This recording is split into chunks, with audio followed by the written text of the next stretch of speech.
History on this day in 1945, Adolf Hitler took his own life in an underground bunker as Soviet troops closed in on Berlin. Soon after his death, Nazi Germany surrendered to Allied forces. It marked the end of... For decades, Adolf Hitler's death has been shrouded in mystery, fueling conspiracy theories that he escaped, faked his death, or vanished into history's shadows. But now, in 2025, scientists have finally uncovered shocking new evidence that puts the speculation to rest. What really happened to Hitler's body? Were the old stories true? Or were we all misled?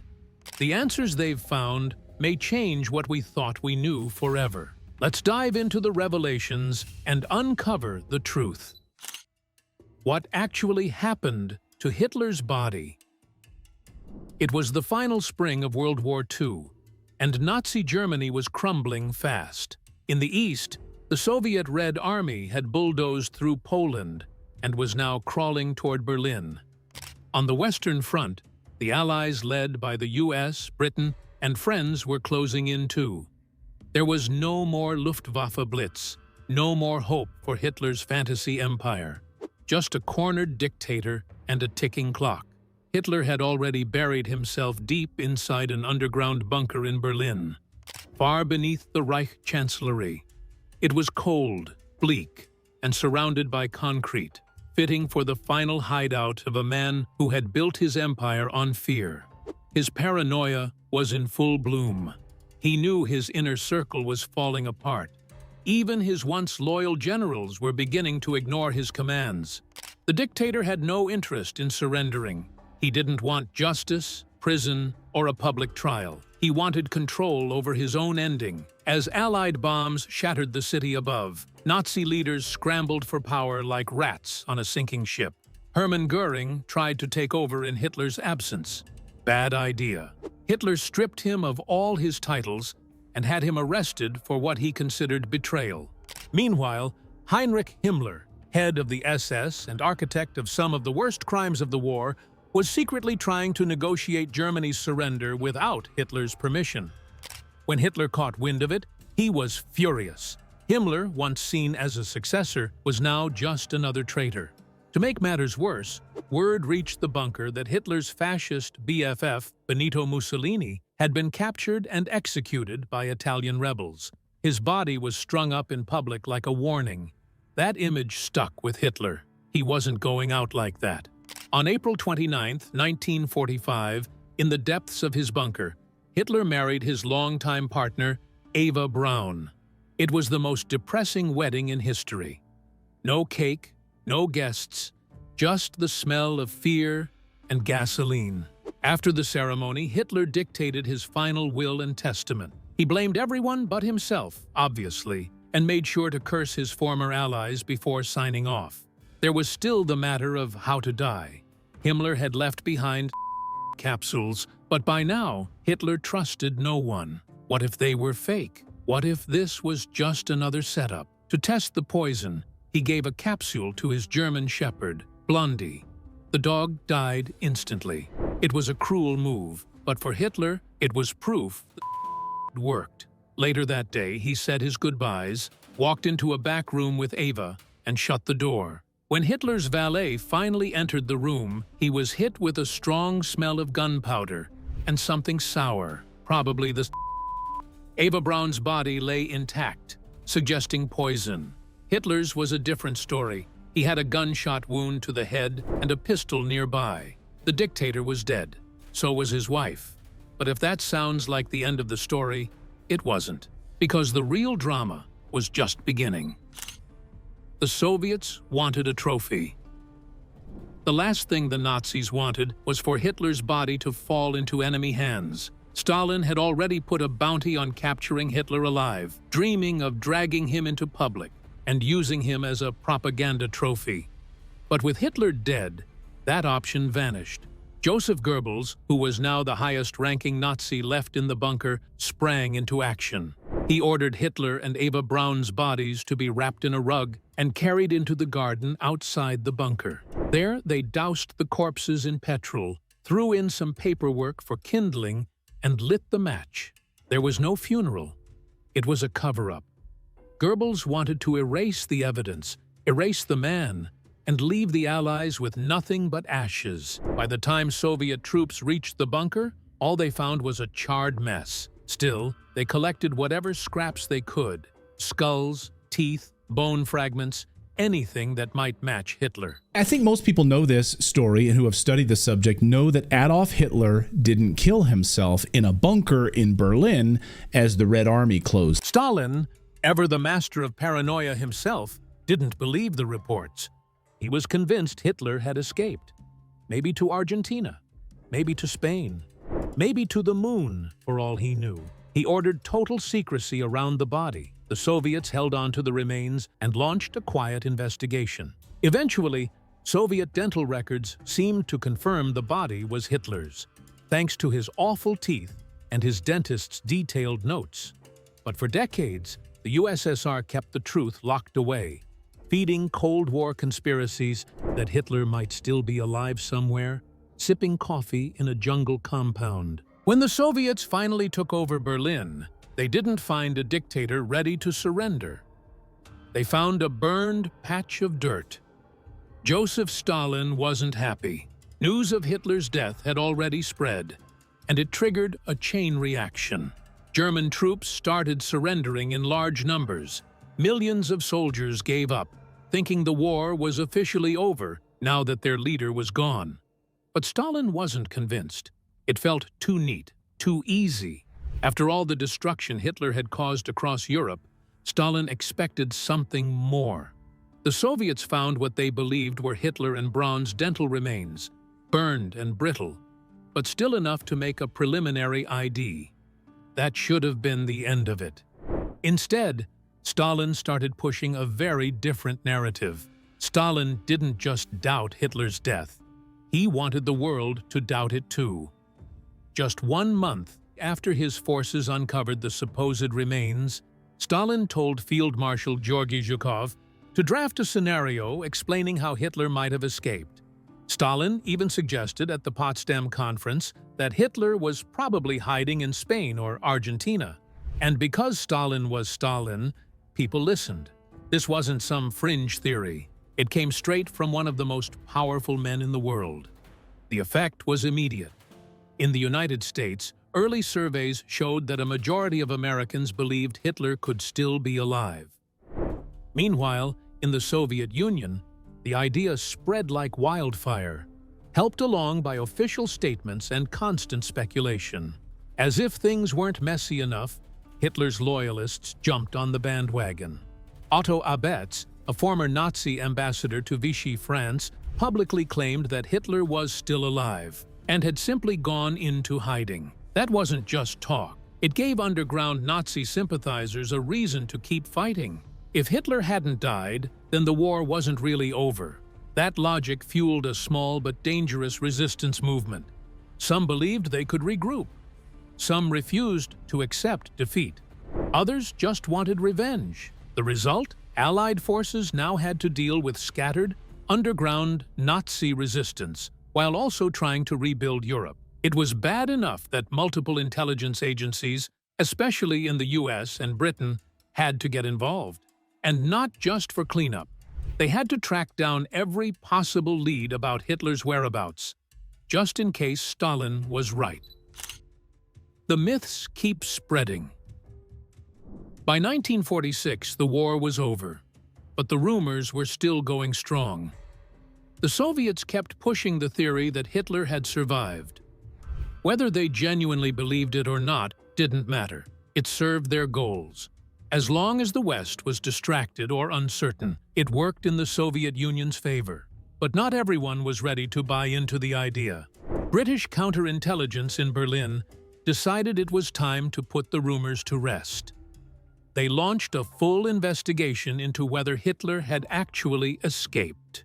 After months of research, interviews, and document reviews, the answer was clear. There was no real evidence that Hitler had survived. The British filed an official report, concluding that the world's desire to invent legends was stronger than the need for the truth. But the truth didn't matter much in the face of a good story. Even with this official investigation, Nearly half of Americans still believed Hitler might be alive. And just when it seemed like the rumors would settle down, something strange made things worse. Only a year after the war, Americans across the country started receiving letters. The sender, someone calling himself Furrier Number 1, a not-so-subtle twist on Führer. He didn't just claim to be Hitler. He said he was living in Kentucky under a new identity, and Eva Braun was with him. Not only that, but according to the letters, the war wasn't over. This so-called Hitler claimed he was building tunnels under Washington, D.C., arming secret Nazi sleeper cells, and preparing to launch nuclear weapons. He even claimed to have invisible spaceships ready to carry the Nazis to space and start a new regime. Of course, none of it was true. The man behind the letters turned out to be a minor and Baptist preacher. He scammed people out of $15,000 before he was arrested for mail fraud. It should have ended there, but the conspiracy wasn't done evolving. In 1948, a man named Arthur F. Mackensen took things to a whole new level. He wasn't a top-ranking Nazi official, just a self-proclaimed lieutenant in the German military. But that didn't stop him from telling the press that he had been part of a secret escape mission. According to Mackensen, Hitler, Eva Braun, and Martin Bormann faked their deaths and fled Berlin on May 5th, 5 days after the bunkers. The group supposedly escaped in tanks, made it to Denmark, and then boarded a submarine that carried them to Argentina. But none of this held up. There were no records of such an escape. There were no flight paths, no witnesses, no trace of any of them reaching Denmark. In fact, historians couldn't even find a real Arthur F. Mackensen in German military files. Some believed his name was a fictional nod to August von Mackensen, a famous general from World War I. The most likely explanation? A fake story made up by newspaper editors to sell papers. And it worked. The public ate it up, and the myth kept growing. The body double theory. If Hitler had escaped, then whose body was found in Berlin? That's the question everyone kept asking, and conspiracy theorists were more than ready with an answer. They pointed to Hitler's well-documented paranoia. He didn't trust anyone, often had people taste his food to check for poison, and was constantly surrounded by security. Some witnesses even claimed he used body doubles. So the theory goes like this. One of those doubles was killed in the bunker and used to stage Hitler's death. The body was burned and dumped in the crater, just like the story said. But the real Hitler was long gone. A Nazi-friendly safe zone far away, possibly South America, where several high-ranking Nazis were known to have fled. With just enough truth sprinkled in the theory, stayed alive. And the less evidence there was to support it, the more people believed that someone must be hiding something. In the 1950s, U.S. intelligence agencies couldn't catch a break. The FBI and CIA were flooded with tips claiming Adolf Hitler had faked his death and escaped. Hitler actually fled Germany weeks before that using a group of underground tunnels that led to an airstrip, and that airstrip was flown. He was flown from Berlin out. The sightings came from all over the country. Sometimes it was a guy with a suspicious mustache at the grocery store. Other times, it was a traffic cop who took his job just a little too seriously. Every time, the agencies would open a brief investigation, skim the surface, and then toss the files straight into the trash. Still, the conspiracy didn't die. It crawled into places it didn't belong, like the Nuremberg trials. Even there, one judge reportedly gave the idea a moment of thought before dismissing it. The rumor was too loud to ignore, but not convincing enough to take seriously. Eventually, in 1956, West Germany stepped in. Its judicial system released an official report stating that Hitler had, in fact, died exactly the way history said he did. That should have ended things right there. While the Western Allies were ready to close the book on Hitler, the Soviet Union kept flipping through the pages. Stalin didn't buy the story. Despite having access to the same information as the Americans and British, he chose to keep things vague, and that wasn't by accident. The theory that Hitler might still be alive served a purpose. It gave Stalin a reason to justify Soviet control in Germany and keep pressure on the region. From the very beginning, the Soviets made things difficult. They blocked independent investigations into Hitler's death, allowing only limited access to the bunker months after the fact. The teams that made it found evidence. Hitler and Eva Braun's personal items scattered around, but they didn't get far. Soviet officials soon kicked them out again, citing flimsy accusations. While the public was left guessing, Stalin gave private orders. By the end of 1945, Soviet intelligence was told to run a full investigation. This time, it would be done properly with science, not guesswork. Investigators returned to the bunker and collected blood samples from the couch and the wall, where Hitler was believed to have died. Lab tests revealed the blood type was A, Hitler's known blood type. They also dug deeper into the bomb crater outside and found skull fragments. One piece had damage consistent with a gunshot wound. It was a grim find, but it matched the reports of Hitler. These pieces of evidence seemed strong. They lined up with eyewitness testimony and supported the widely accepted story of a suicide in the bunker. But even so, doubts remained. The case was never airtight, and conspiracies thrive in gray areas. Why the rumors lived on. The idea that Hitler had escaped wasn't built on evidence. It was stitched together with fear, propaganda, and just enough mystery to keep it alive. The Soviets didn't help matters.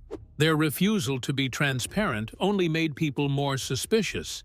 And the fact that other Nazi officials really had slipped away, men like Adolf Eichmann and Josef Mengele, who were later found hiding in South America, gave the theory extra oxygen. If those men could vanish, why not Hitler? But the truth is, Hitler was the most recognizable face on Earth at the time. Hiding him would have taken more than fake passports and a quiet ranch in Argentina. It would have taken a miracle. No intelligence agency ever found credible evidence that he survived. No witnesses ever came forward with solid proof, just whispers and wishful thinking. Still, one mystery remained.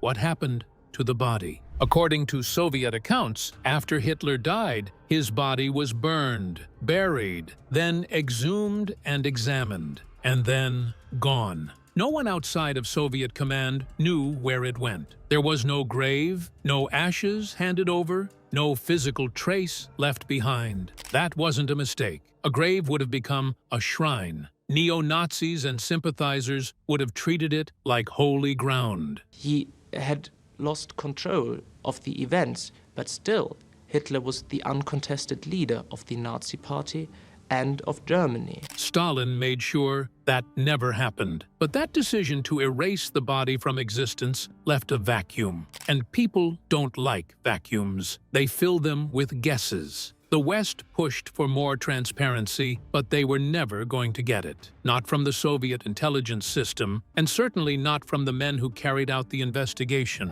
Because these weren't regular officers, they worked for one of the most brutal internal security agencies of the 20th century. Before the KGB took over foreign spying, the NKVD was the Soviet Union's terrifying watchdog. This agency handled domestic control, political repression, and the kind of investigations that didn't need trials. Think of it as the Soviet version of the FBI, but with far fewer rules and a lot more fear. The NKVD was responsible for the secret handling of Hitler's remains and the classification of all findings. It wasn't interested in satisfying public curiosity. It was only interested in maintaining power and shaping the post-war narrative in whatever way Stalin saw fit. And so, the files were locked away. The fragments of truth were kept out of reach, and the most infamous death of the 20th century became one of its most persistent mysteries. Unlike the FBI, the Soviet NKVD didn't operate with restrictions. It had almost complete authority across the USSR, and when they came for you, there was rarely an appeals process. Once they had you, it was over. Created in 1917 during the Russian Revolution, the NKVD wasn't just a national police force, it also controlled the country's entire prison system, including the brutal network of labor camps that would later become infamous as the gulags. Even though the organization was technically shut down and replaced a few times, Joseph Stalin made sure its power never faded. In fact, he brought it back even stronger and named it the official secret police of the Soviet Union. Their control went far beyond arrests. They controlled fear itself. And when it came to Adolf Hitler's death, they were in charge of the investigation and the disposal of his remains.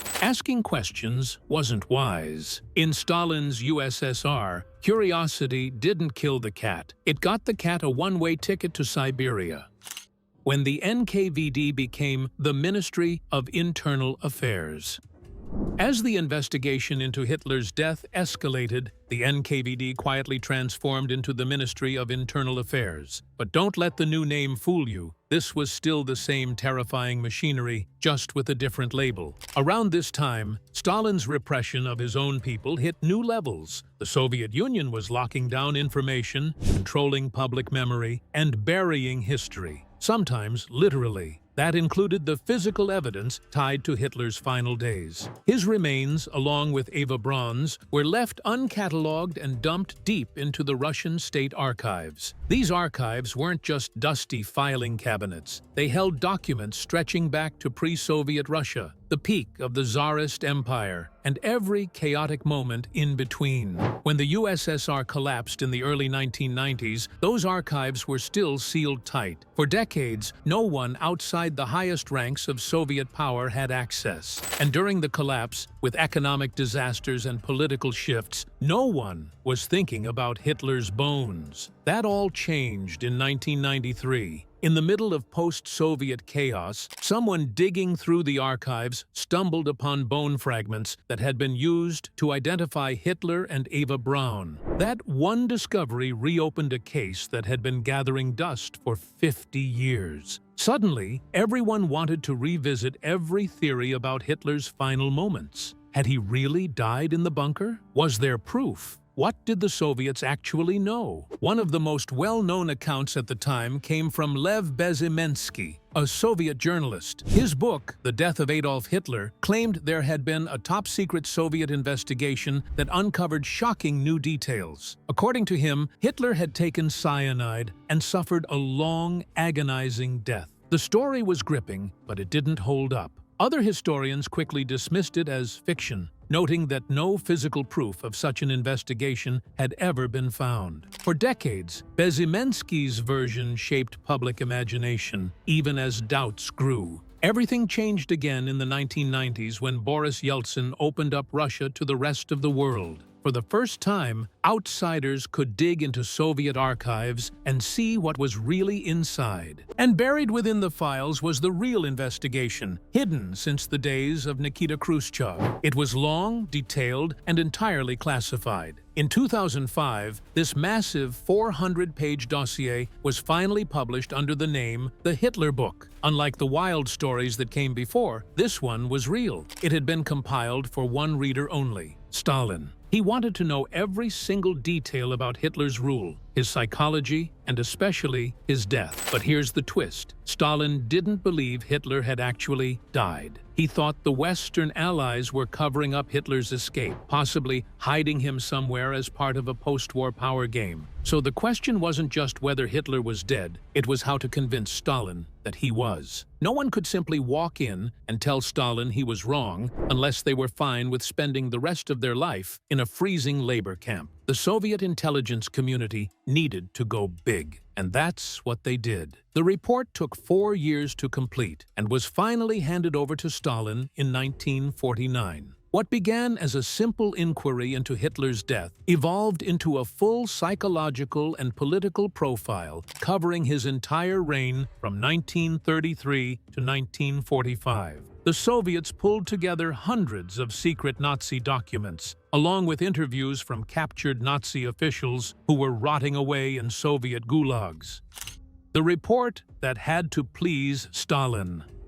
The official Soviet report on Hitler's death was never meant to tell the full truth. It was written for a single, very dangerous reader, Joseph Stalin. And Stalin wasn't just any reader. If he didn't like what you wrote, you weren't going to get a bad review. You were going to disappear. So the writers played it safe. Key political facts were simply left out. The early pact between Stalin and Hitler? Gone. The Soviet Union's own record of anti-Semitism? Not mentioned. The document carefully avoided anything that might cast the Soviet regime in a bad light, even if it meant distorting the historical record. Even the sources they used were questionable. Many of the interviews with captured Nazi officials were done under torture. So, while the answers may have sounded convincing on paper, they couldn't exactly be trusted. Worst of all, the report didn't do the one thing it was supposed to prove, that Hitler was dead. Because the official story had holes, conspiracy theories started flooding in.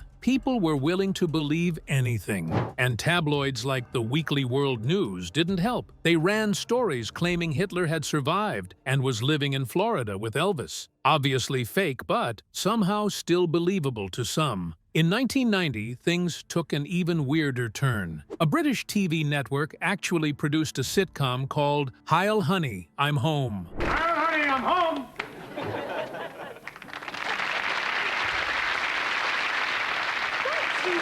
Heil Honey me! The show imagined Hitler living undercover in a British suburb after the war. To make it even more outrageous, the couple living next door were Jewish. It was meant to be satire, but audiences weren't laughing. The show was pulled after just one episode. While the public chased rumors, forensic experts focused on physical evidence. After the fall of Berlin, Soviet soldiers recovered human remains from the garden outside Hitler's bunker. The most important discovery was a set of dental fragments, a jawbone with dental work. These remains were shown to Hitler's personal dentist and his dental staff. The dentist's assistant, Käthe Häusermann, and a technician named Fritz Echtmann both confirmed the dental work matched Hitler's records exactly. Eva Braun's dental fragments were also found and similarly identified. Everyone who had worked on Hitler's teeth came to the same conclusion. Hitler was dead. He and Eva Braun had taken poison in the bunker. Hitler also shot himself to make sure he died quickly. The dental evidence was strong,